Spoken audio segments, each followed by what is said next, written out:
सर्दियों में कुछ बने या ना बने, लेकिन तकरीबन हर घर में मटर पुलाव तो जरूर बनता है। मटर पुलाव की बहुत सी रेसिपीज होंगी, मगर इससे कमाल की रेसिपी तो है ही नहीं। बहुत ही सिंपल मगर जायके में हाई लेवल। अस्सलाम वालेकुम। अल्लाह ताला की ढेर सारी रहमतें हों आप सब देखने वालों पर। मैं हूँ दुआ।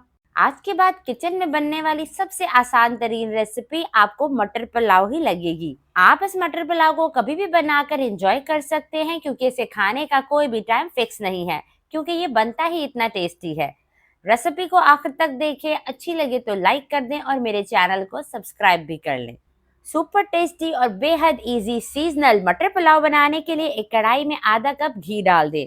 घी हल्का सा गर्म होगा तो इसमें 1 टीस्पून साबुत काली मिर्चें डाल दें, 1 टीस्पून साबुत सफ़ेद ज़ीरा डाल दें, 5 से 6 डाल दें हरी इलायची यानी छोटी इलायची, 3 बादियान के फूल डाल दें, 2 बड़ी इलायची, 2 तेज पत्ते, 4 से 5 लौंग, 2 दालचीनी स्टिक्स और 1 टेबलस्पून अदरक लहसुन का पेस्ट डाल दें।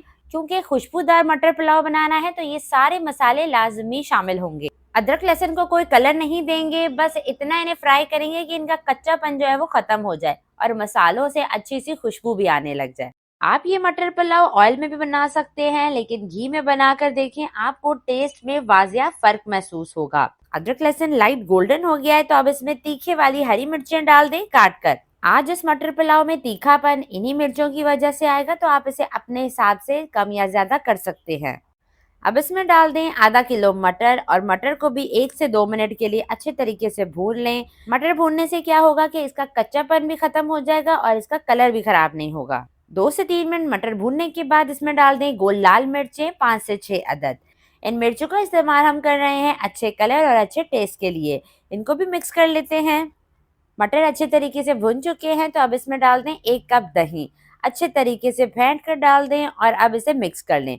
बहुत सारे लोग शिकायत करते हैं कि दही डालते ही दही फट जाती है, तो आप क्या करें कि जब भी दही डालें उसे अच्छे तरीके से फेंट कर डालें और उसे बिल्कुल लो फ्लेम पर डालें। दही को अच्छे तरीके से मिक्स करने के बाद इसमें डाल दें 2 मीडियम साइज के टमाटर और साथ ही इसमें डाल दें 1.5 टेबल स्पून नमक। इस पुलाव में हम 3 पाव चावलों का इस्तेमाल करेंगे, तो इस हिसाब से 1.5 टेबल स्पून नमक बिल्कुल परफेक्ट रहेगा। अब आप चाहें तो टमाटर को भून भून कर मैश भी कर सकते हैं, लेकिन मैं इन्हें ज़रा चंकी रखूंगी, क्योंकि पुलाव देखने में खूबसूरत लगता है और टमाटर खाने में टेस्टी लगते हैं, इसलिए टमाटर को बस हल्का सा भून ले। अब इसमें डाल देते हैं चावलों के लिए पानी। चावल मेरे पास 750 ग्राम है और मैंने तकरीबन 1 लीटर के करीब पानी डाला है। यहाँ पर आपको एक बात बताती चलूँ, आप जो चावल इस्तेमाल करते हैं, जितना पानी डालते हैं उसी हिसाब से पानी डाला करें।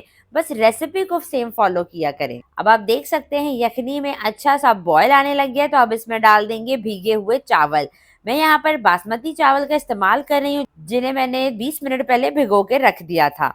अब इन्हें हल्का सा मिक्स करें और पानी को तेज आंच पे कंप्लीटली ड्राई कर लें।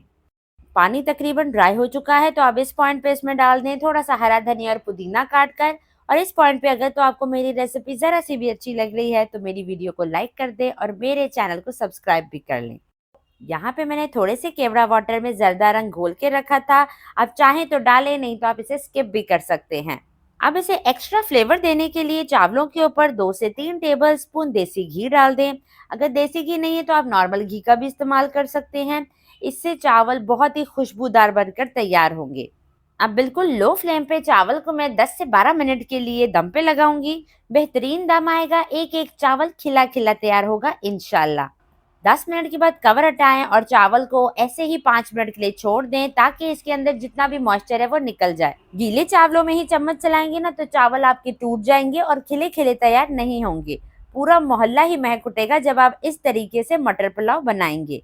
आप ये मटर पुलाव दावतों में भी बनाकर सर्व कर सकते हैं। साथ ही धनिया पुदीने की चटनी रखें, खाकर मजा आ जाएगा। रेसिपी ट्राई करें तो अपना फीडबैक लाजमी दें। इसी के साथ इजाज़त चाहती हूँ। अपना ढेर सारा ख्याल रखिएगा, दुआओं में याद रखिएगा। अल्लाह हाफ़िज़।